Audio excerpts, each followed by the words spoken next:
chosen one. They're saying you've got mad heart, and it's being spoken with parts of awe and fear. You were always positioned as the main character. The universe removed what couldn't follow you forward. What they call mad heart is your power coming online. You weren't struggling. You were training. Every wound that would have made most people crawl became your strength training. Every betrayal that should have broken you was actually building something inside you that's only now becoming visible. And it's terrifying everyone who's watching. You kept walking when others would have crumbled, but not because you were weak. You kept walking because you were too powerful to waste energy on collapse. You were showing up to life with invisible weights on your soul, but you weren't dragging yourself forward. You were building supernatural endurance. Think about it. While others were calling in sick over inconveniences, you were in the trenches fighting battles that would have destroyed their minds completely. You weren't just surviving those battles. You were downloading intelligence. You were gathering weapons. You were learning the patterns of pain, the language of betrayal, the anatomy of darkness. And now you can see everything coming from miles away. Now you move through life like someone who's already read the script because you've seen every play. You know every move. You're steps ahead while others are still trying to figure out step one.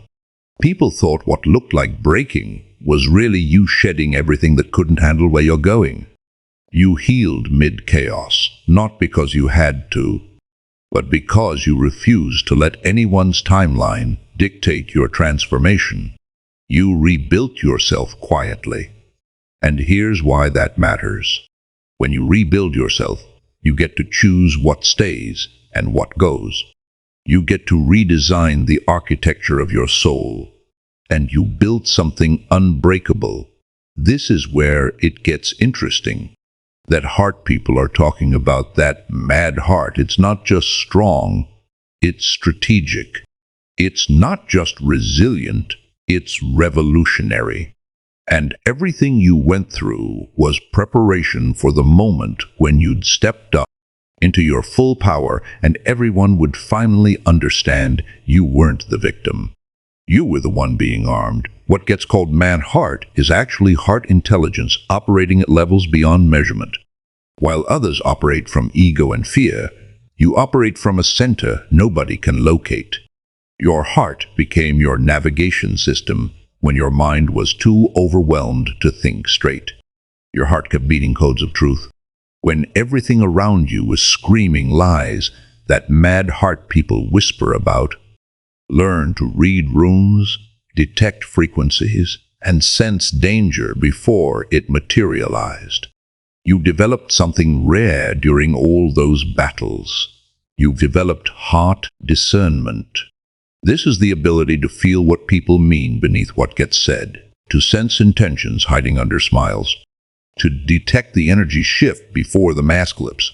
People think you're just intuitive, but you're not.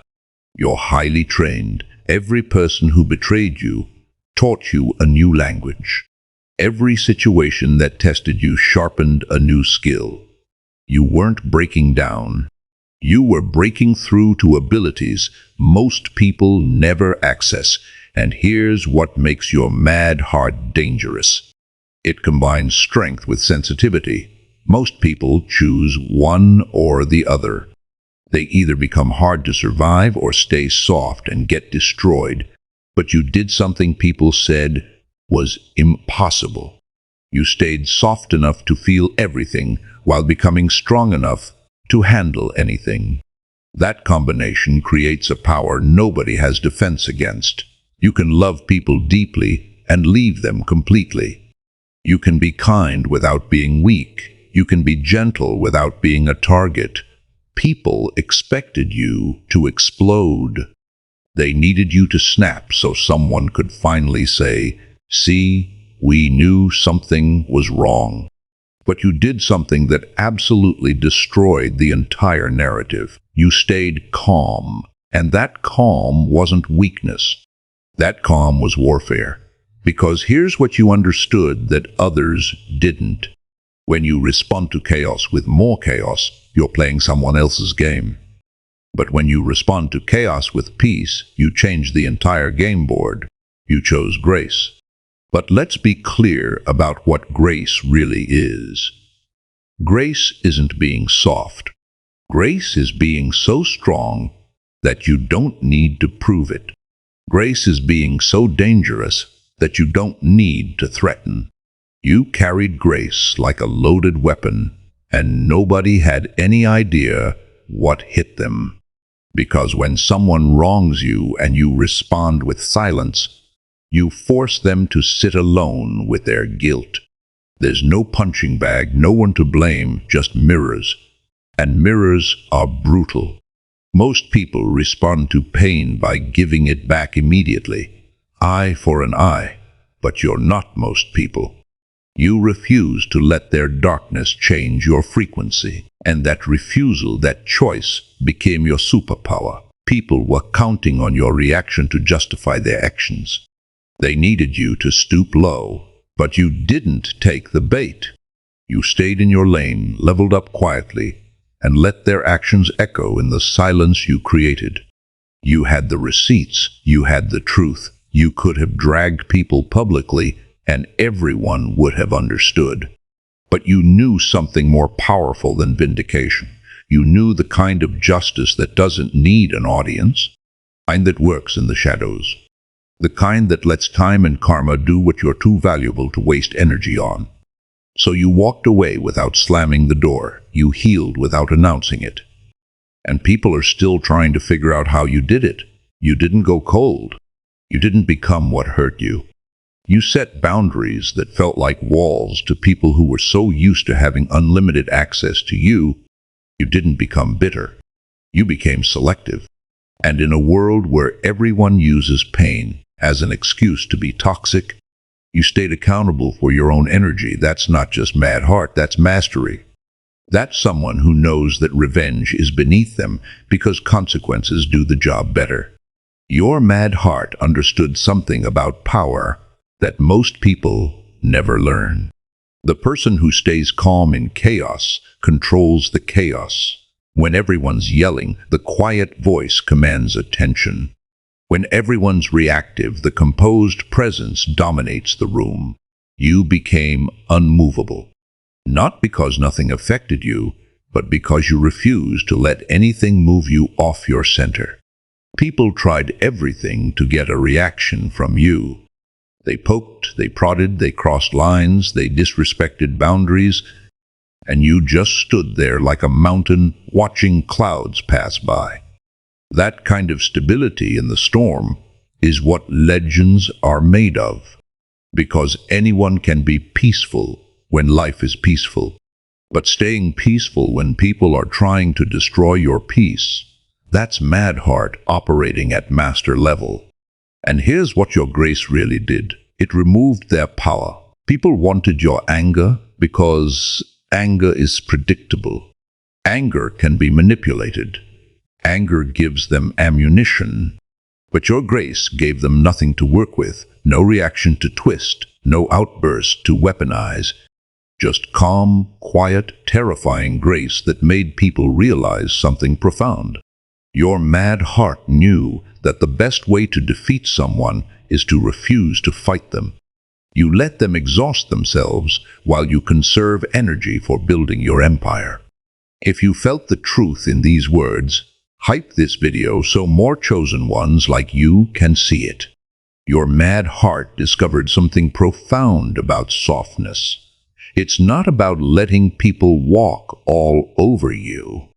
It's about maintaining your humanity in humane situations. It's about refusing to let their cruelty turn you cruel. It's about being so secure in your own power that you don't need armor, because armor is for people who are afraid of being touched. But you're not afraid. You've been touched by the worst and you're still standing, still soft, still here. Your softness is also strategic in ways nobody will ever understand.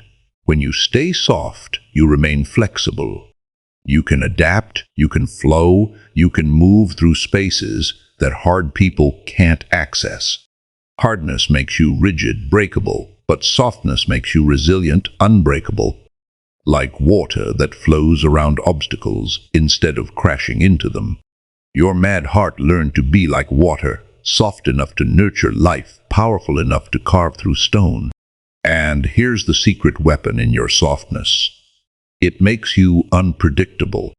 People are used to hard people who react the same way every time, but soft people who are also strong. Nobody can predict you. Nobody can box you in. You're loving unconditionally. The next moment you're walking away with no explanation because your softness isn't weakness. It's wisdom choosing when to stay and when to go. You took paths that made people stare, not because you were lost, but because you could see roads nobody else could perceive. You said things that made people uncomfortable, not because you were trying to disturb anyone, but because you were speaking frequencies from the future. You trusted instincts that made no logical sense. And for a long time, it looked like you were losing your mind. But here's what was really happening. You were tapping into intelligence beyond the five senses. Who walks away from a good job without a backup plan? Someone who can see that the job is a trap. Who cuts off people everyone else tolerates. Someone who can see the poison before it spreads. Who starts projects with no funding. Someone who understands that resources follow vision, not the other way around. Who leaves relationships that look fine from the outside. Someone who can feel the rot beneath the surface. You weren't being reckless. You were being prophetic. People rolled their eyes. They mocked you. They called you too deep, too intense, delusional. But you stayed the course because something inside you wouldn't let you quit. That internal GPS kept buzzing. And here's what's becoming clear now. You weren't operating on hope. You were operating on downloads, divine intelligence, spiritual reconnaissance. You were getting information from sources others don't have access to. You didn't waste breath defending yourself. And that wasn't passivity, that was mastery. Because while others were building cases against you with weak evidence, you were building an empire nobody could see yet. You saw the games, you saw them twisting your character, you saw yourself being made into the villain. And you let it happen. Not because you didn't care, but because you had a relationship with time that others don't understand.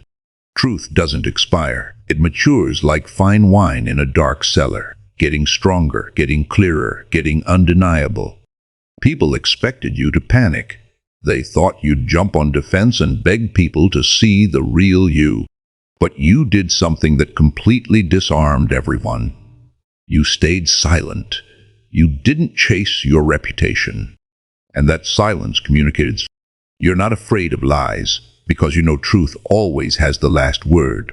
While others were busy telling people who you weren't, you were busy becoming everything people said you'd never be. Think about the strategy in that.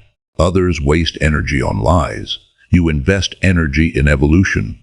Others stay stuck in the past, trying to destroy your name. You're already in the future building your legacy. And when truth finally arrived, it didn't whisper.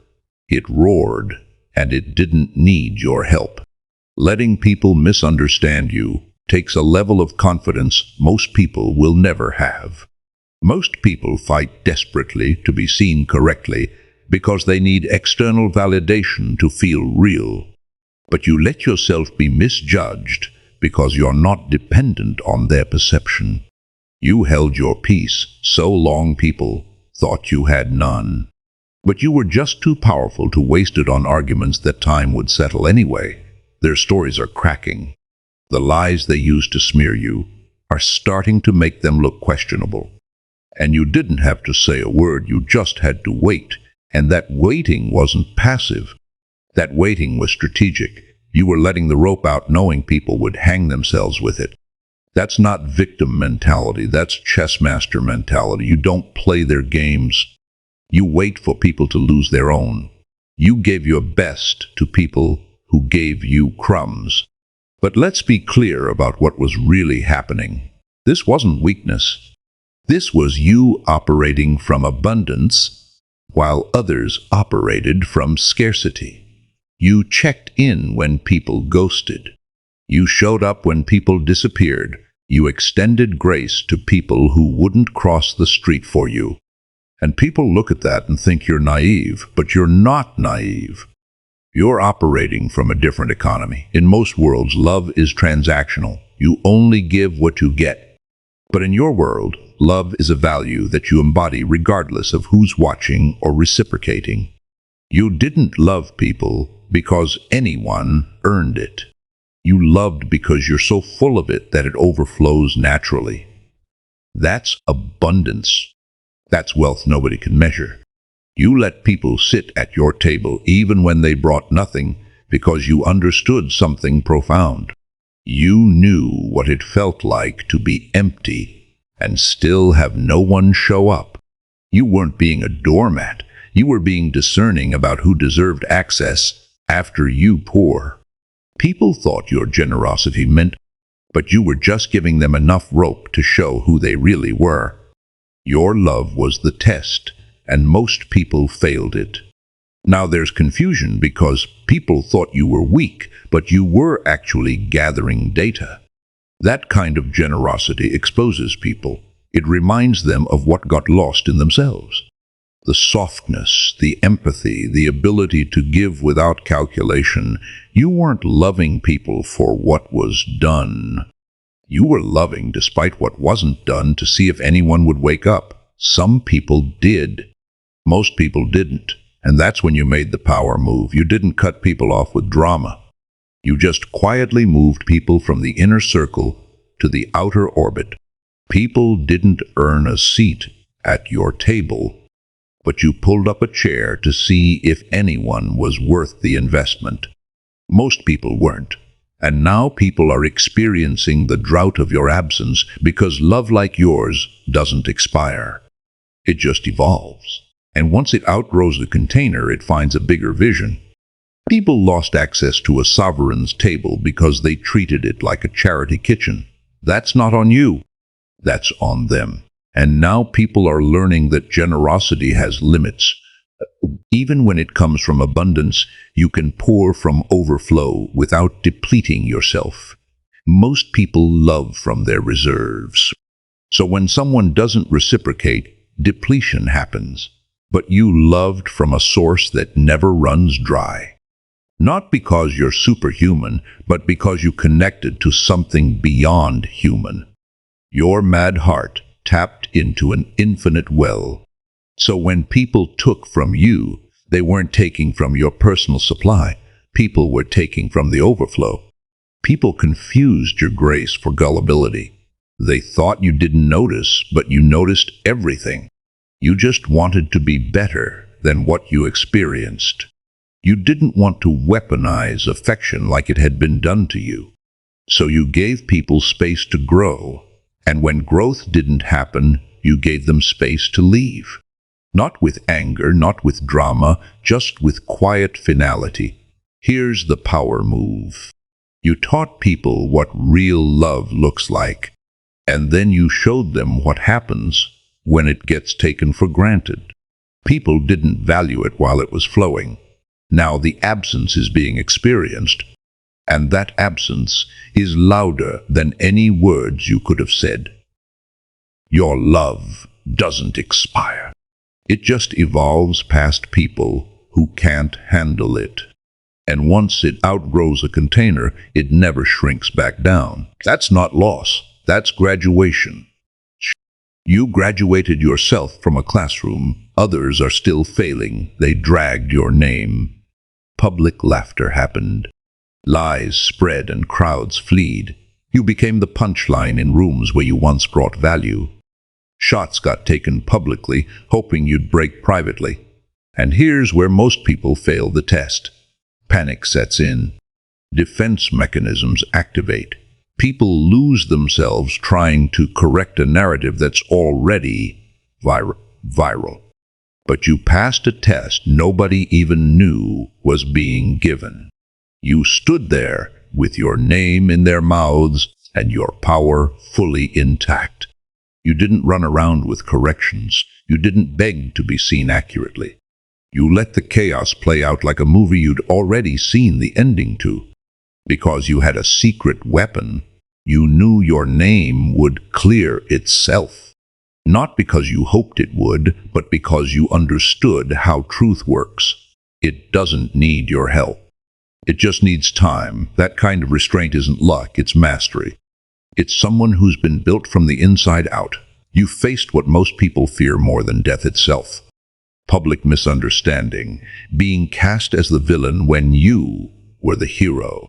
And while the world watched waiting for you to crack, you did something revolutionary. You kept growing, you kept building, you kept honoring your path like nothing happened. That's what confused people most. They thought humiliation was supposed to be your kryptonite, but it was actually your crucible. The fire didn't burn you, it refined you, it revealed what you were made of. Gold doesn't fear fire. It requests it, and you became more focused, more intentional, more dangerous because now you knew exactly who was who. The masks came off. The fake allies revealed themselves, and you gained the gift of clarity. I must interrupt this transmission for just a moment. Are you really chosen? Prove it. It's easy to watch videos about chosen ones. It's another thing to put yourself to the test. If you're still here, that means something. But talk is cheap. Real chosen ones take action. That's why I built Destiny Engine. It generates personalized sequences that help you rewire betrayal into transcendence, turn isolation into sacred power, and transform their downfall. We are using the Dark Elite's own weapons against them, taking their declassified consciousness technology that programmed competition and scarcity and repurposing it to serve divine justice. One bit beauty is you don't even have to lift a finger. You put on the headphones, press play, and watch your enemies choke on the rope their own lies created. If you're done consuming and ready to prove you're chosen, start your Destiny Engine for E today. Join the Obsidian Inner Order live checks and watch divine justice accelerate in your life. Link in the description. When truth finally surfaced and people woke up to what really happened, you didn't gloat. You didn't say, "I told you so." You just kept walking with grace that doesn't need applause because your healing wasn't performance. Your peace wasn't for show. This was about staying anchored when the world tried to shake you loose. You didn't just survive humiliation, you conquered it. And that crown you're wearing now, it was forged in that fire. Your mad heart knew something during that public humiliation that saved you. It knew that people's opinions of you have nothing to do with who you actually are. People were attacking an image, a projection, a version of you that existed only in their minds. But the real you, the essence of you, was untouchable. You could watch people tear apart the false version while the true version stayed intact. This is the difference between someone with mad heart and someone with fragile ego. Fragile ego needs everyone to see them correctly. Mad heart doesn't need anyone to see them at all. Because mad heart draws its identity from source, not from consensus. You knew who you were when nobody was watching. You knew your worth when everyone was saying you were worthless.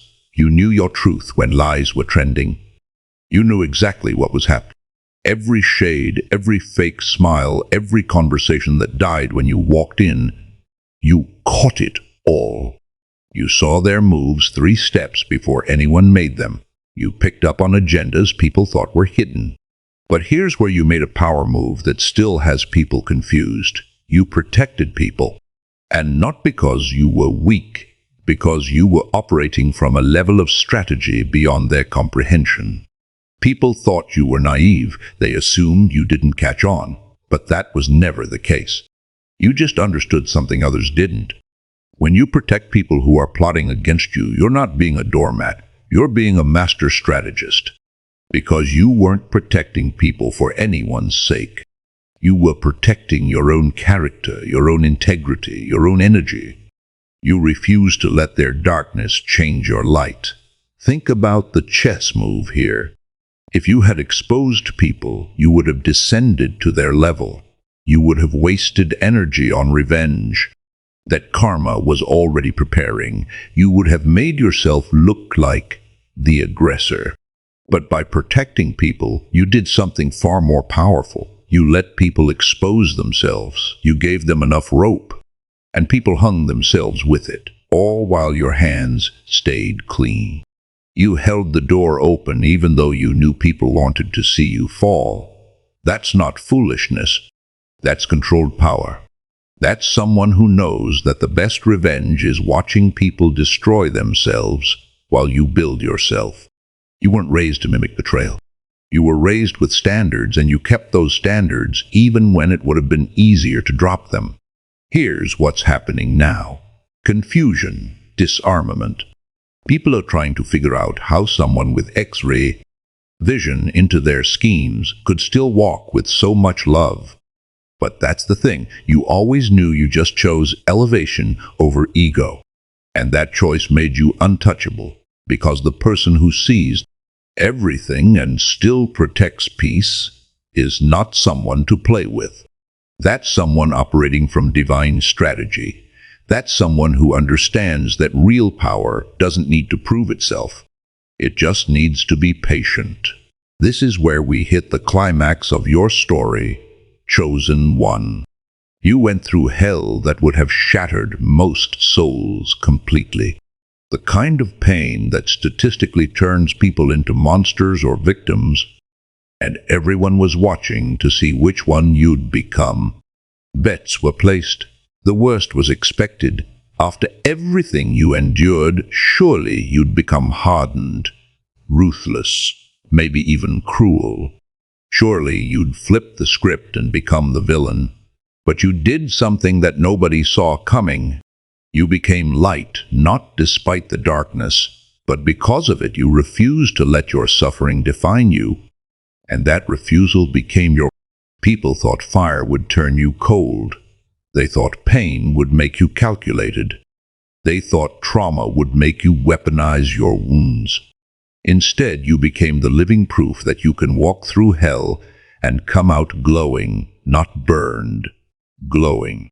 This is the moment where everything you've been through makes sense. All the training, all the battles, all the betrayal, it wasn't trying to break you. It was building you into something the world has never seen before. A person who carries wounds but no grudges. A person who knows pain but chooses peace. A person who has every reason to be bitter but stays better. You're the anomaly, the glitch in their matrix, the proof that their excuses don't work. While people expected you to lash out, you showed up with compassion nobody could understand. While assumptions were made that you'd close off forever, you stayed open in ways that confused everyone. While preparation was made for your downfall, you kept building your rise. That kind of heart isn't just rare. It's revolutionary. It's forged in the deepest fires, but polished with grace that defies every algorithm. You didn't just survive what would have killed others. You transformed it. You took the very thing that was meant to destroy you and used it as fuel for your evolution. That's alchemy. That's mastery. That's the moment when the hero realizes something profound. You were never the victim. You are always the chosen one being prepared for greatness. And this is your moment.